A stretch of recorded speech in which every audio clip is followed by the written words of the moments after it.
Okay guys, today we're back. We're here at Kongwini and we are looking at the Hilux GR-S Generation 3 for South Africa. Now in the past we had the Generation 1, which was basically a Hilux with a sticker package. I mean, it looked good and everything, but it was pretty much a Hilux Raider with, well, stickers. Generation 2, we saw finally something different for the GR-S versus the normal Raider or the Legend. It came out with 165 kilowatts and at 550 Newton meters of torque. That was an increase of power and torque of about 10%. Well, not about, exactly 10%. But today we have the GR-S Generation 3 and yeah, it looks a little bit different. So again, I've got here Tony. Tony? Hi there, hi there. What do you think? Like the look? Well, number one, back home again with the same feeling. Yeah. So very excited to see what the GR offers us. A lot of new features and a lot of new, or a lot more power, if we want to use that word. So yeah. we'll see what that does. So we'll obviously being in the off-road side of things again, we'll see the performance and play with it that way. Well, this one is interesting because they've widened the track. They've put actually different shocks on it. Even if you have a look at the rear, the shock assembly to the rear axle is different to the normal Hilux. Which is very interesting, and we were discussing it. You know, the shocks are now outside of the chassis, where prior they were inside.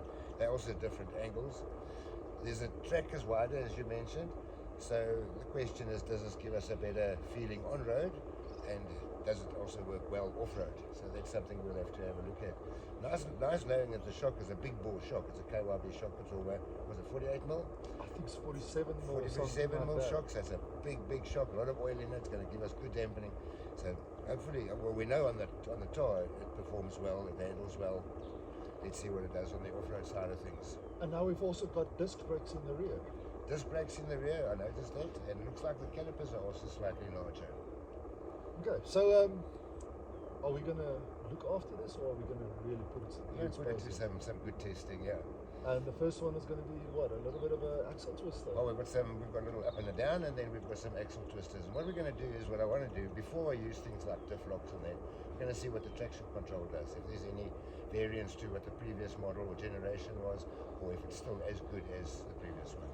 Oh, one thing that I forget to mention, this is one that's also got a brand new grille, as you guys can see. I mean, it's totally different. You've got these air vents over here, and the grille just looks a lot different. And this wide body kit that it has to accommodate the wider wheelbase. Good stance, eh?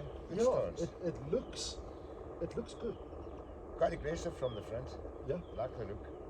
And I mean, obviously we're at the well-known Kongwini, as you said, with a great 4x4 track, and we're with an even better known, well-known Hilux. So the combination of the two should work well here. Well, the one thing that I think we're going to be discussing a little bit later is, where does this fall into the bucky range? Because this is not a Raptor competitor. No. But we're gonna chat and see and trying to put this in exactly where it fits in the market, because people tend to compare this to the Raptor, and I think it's unfair. Unless you're in Europe, where the Raptor still comes out with a 2-liter bi-turbo. But for our market, Raptor competitor, I don't think so. But let's first go and take it on the 4x4 course. Yeah, I agree with you there. Let's do that. Okay, cheers. Let's see. Well, here we are, back in familiar territory in the Hilux GR. We are now going to negotiate a few obstacles, beginning with a little bit of soft sand. I have remained in 4 high at this stage, just to give it a feel. I have put the gearbox into a manual mode and selected first gear. So we've got paddle shift, which is really cool because I can now shift the gears up and down without manually having to click the gearbox. That keeping us with some vision and eyes on the road. Now we've got a little bit of a hill to negotiate here, so prior to that I'm going to put the car back into neutral, click it into low range, and then select manual mode again. I have not put the diff lock on yet, so we've gone down to first gear, and I also have not used Well, I'm not going to use hill descent control yet. We're just getting to feel. So we do a little climb, and in first gear I've taken my feet off the brakes, feeling the engine power to hold the car. At this stage, perfect. This little incline that we're going to climb up now is not high, but it's very slippery. So in theory we should use momentum to climb up the hill, but I'm going to use traction. So I'm going to see how slow we can go up this hill and just ease the car up and see if it slips at any stage. So this is actually the wrong way of climbing a hill. And look at that, perfectly at this stage, everything works. Traction's there.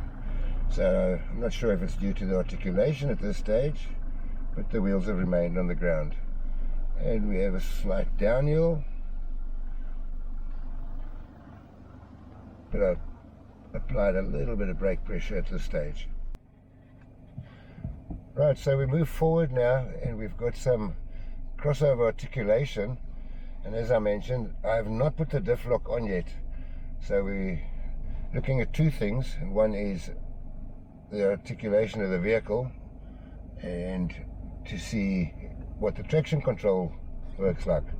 So at this stage I've got a wheel off the ground. There was a slight little clip of the traction control, and in this hole here we should get traction control very quickly. It works. Okay, so I'm going to reverse slightly, get back into that hole again where we lose traction. There we go, that's the traction lost, but it works in, traction control works in reverse as well. This time let's see how simple it is with the rear diff lock engaged. And look at that, car just idles through on its own. I'm in first gear.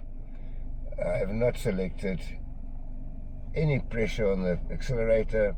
I'm just letting the car idle through on its own. So we seem to have much the same articulation. There we've got a wheel off the ground. Let's back up in the air again. Right up, and back on the ground.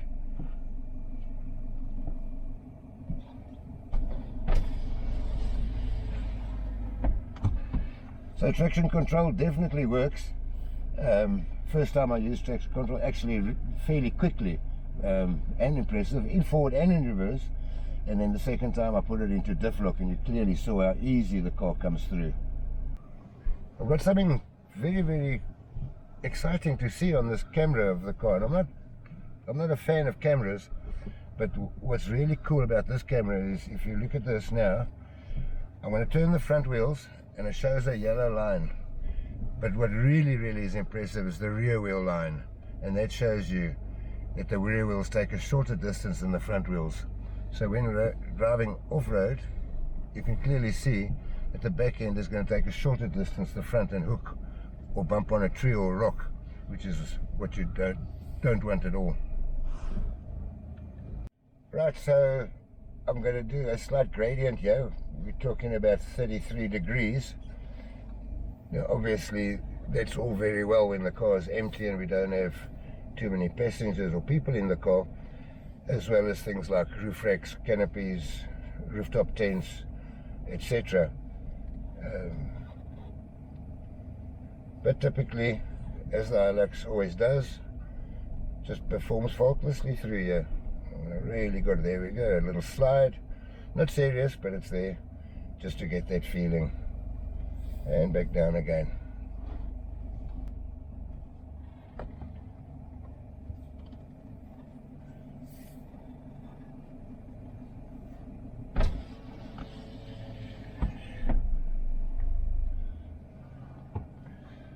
Well, we did a little 33-degree slope, and typically, as the Hilux always does, performs faultlessly, remembering that the car is empty, I haven't got too many passengers or people in the car, we haven't got roof rack loads, we haven't got tents on the roof, so a 33-degree, very comfortable, very safe.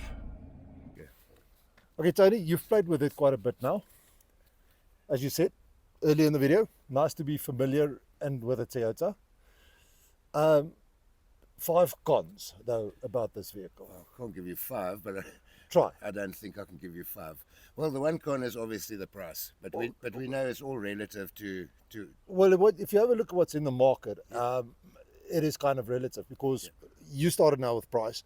Price-wise, this is in the same bracket about as the Ford Ranger Tremor and the Wildtrak X. So in that respect, it's not really at the market. No, it's pretty much there. Although both those vehicles have got a lot of tech inside that this one doesn't have yet. Well, this one, as we mentioned earlier, it's minimalistic in the sense of that, but I like it, and I know you do. The fact is, it's buttons. It's either on or off. Yeah. Whereas with some cars, you got to go into the screen, and really, maybe I'm old school. There's a process to getting things done. I'm not with it yet. Yeah. And then second con. The second con, which is a very controversial subject and not a nice one to discuss, but theft. So we know the Hilux is on that list with some other vehicles.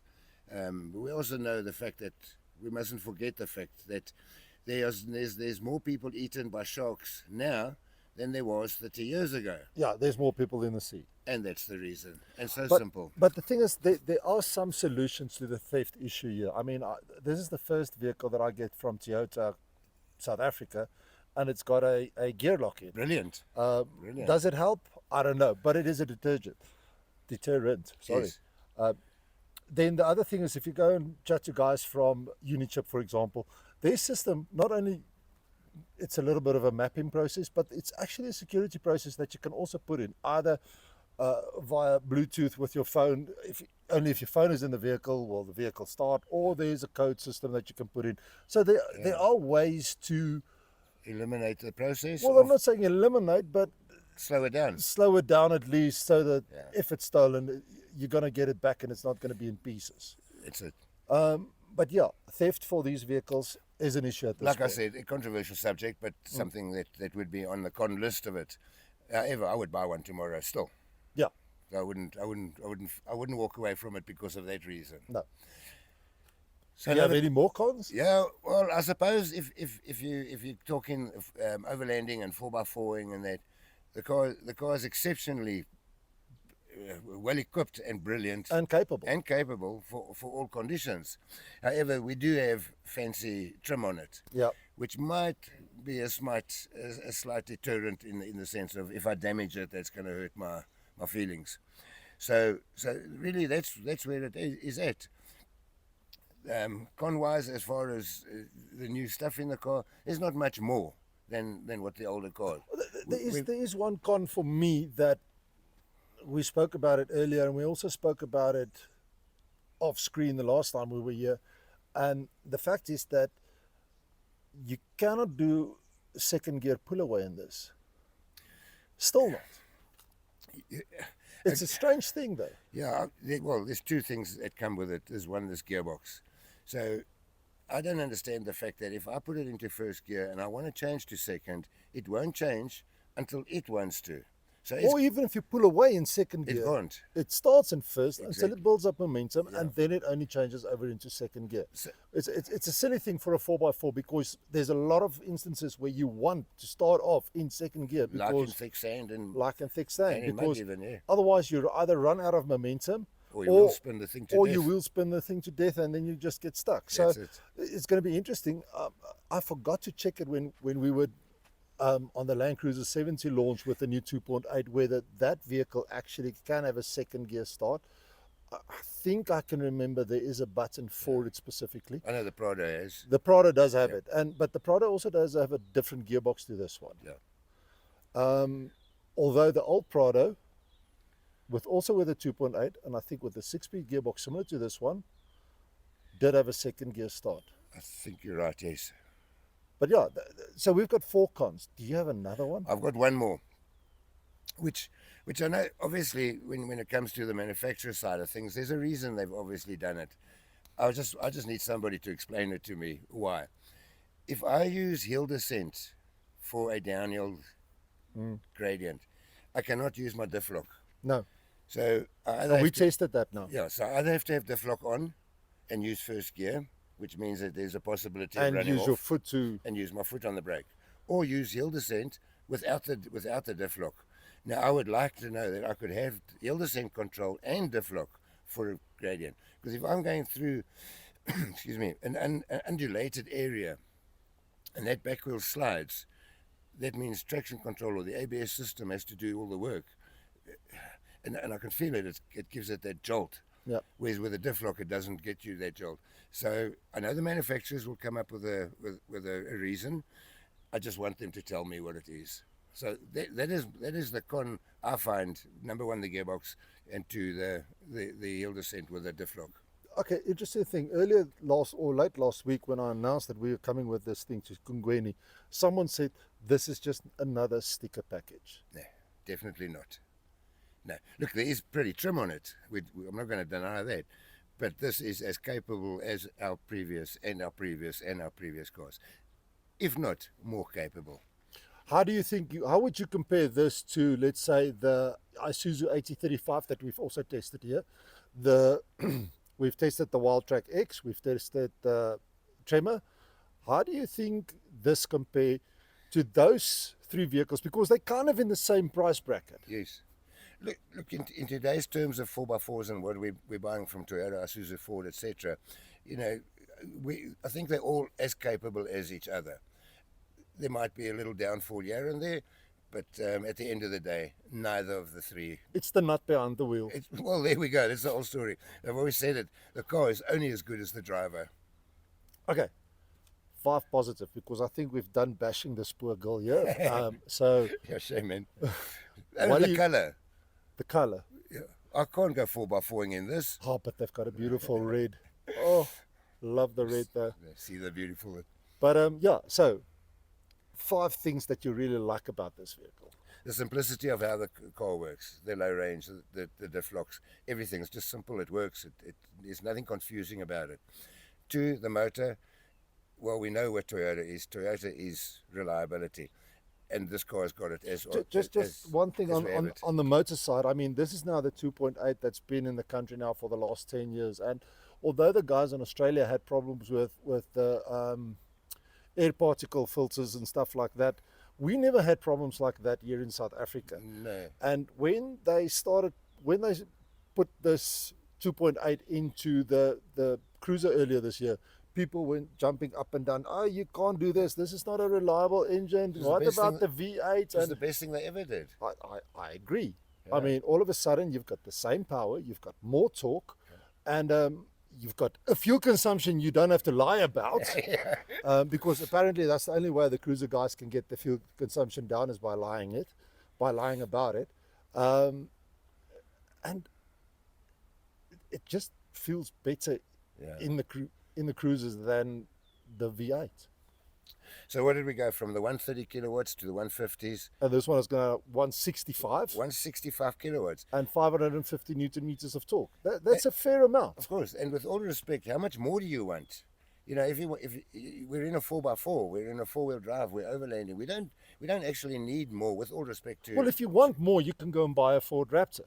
Well, yeah. But then you're sitting with. Again, 17 liters per 100 k's again. What's that? About 6-7 k's per liter. I mean, I love the Raptor. Oh yes, but it's a huge toy. Yeah, but then again, the old story, that old cliche: horses for courses. Horses for courses. Yeah. But yeah, going back to the motor, I think it's just stunning. It's okay. So you've got 2 now. What else do you like about this? I don't know. I'm just going to have to go the comfort. I think the suspension, because there's an upgrade in suspension in this car. That is definitely something that I also felt. It felt more sturdy on the road. It's not as bad for your kidneys like your normal Raider. The car's extremely comfortable compared to, let's say, our previous model, if you want to use those terms. But yeah, the car's extremely, extremely comfortable. And at R1 million? Well, it goes back to that very first con again, but let's leave it at that. I would buy it, yes. So 780 kilos, I think that is its capacity that it can take. And we were talking quickly. You can put a long range fuel tank on it. You can put a canopy on it. Yeah, I think you're going to be pushing it if you start putting a rooftop tent on top of it, but I'm not a guy that sleeps on top of the roof. I prefer a ground tent. So drawer system, fridge, battery system or electrical system, whatever you want. There's enough. Yeah, I think you're right. If you're going to start loading it up with all those type of accessories, at some stage you're going to have to either look at adjusting the rear suspension up a bit, because it's all load carrying ability. So what did you say, 780 kilograms? 780. That's fair, and that's acceptable for what we would use normally. So yes, if you're going to start accessorizing the car with roof racks and canopies and rooftop tents and drawer systems, it would have something to be addressed. And 3.5 ton towing capacity still. Well, it's more than we need. Substantial. Because if you go any more, you're going to have to start changing your driving license. Yeah. So we don't want to do that. No. So let's stick to that. And I don't see any boat that we need to tow weighing much more than that, or any caravan weighing much more than that. Unless we want to tow that yacht in your backyard. Well, that we could do. Thank you, Marine, for saying that. But yeah, so interesting thing is this baby is going back tomorrow, and we're getting the 48 volt mild hybrid. 48 valve. 48 valve. You can't say volt. It shouldn't be volt. Yeah, it should be volt, eh? It must be valve. So yeah, 48 valve. 48 volt mild hybrid Hilux. We're bringing it back here, or are we going somewhere else? You think we should go to the Volt perhaps? Yeah, we could do that, yeah. And then go and test that there. I love this bucket. I love this thing. Yeah. I might be a little bit Toyota biased, but I really like this vehicle. It looks good. I mean, when you stand in front of it, it looks the part. Yeah, the car is stunning. I'm not going to go 4x4ing with it as it is. I'll definitely go overlanding with it. I would love to take this into Botswana. I think it will be fun in the dunes in Namibia as well. I think, I've driven Toyota for a while now, and I've done a lot of dune driving, and it was even going back to the old D4D days. Yeah. So if I think back and think like, I was in my D4D and I did this dune and I did that. If I was in this car, man, bring those dunes. Just remember, the D4D, when it left the market, it was sitting at 120 kilowatts and 383 Newton meters, I think it was. I can't remember it specifically now, but it's about 380. And we jumped from that to 165 kilowatts and 550 Newton meters of torque. We will run the now, dunes. can you imagine, come 2025 or 2026, and Toyota bring out the new generation Hilux, and there's a GRS 4 with maybe a, I don't know, that 3.5 V6 that they've put in the 300. Don't know which route they're going to go. That will be interesting. But we know it's positive. It's definitely going to be positive. Guys, listen, if you like, please ring the icon bell, click subscribe, and all those beautiful things. I'm Anton from Adventure Afrika. This is Tony from Adventure Afrika Training and Tours. And if you like more, please subscribe, and we'll see you guys next time. Cheerio. Cheers.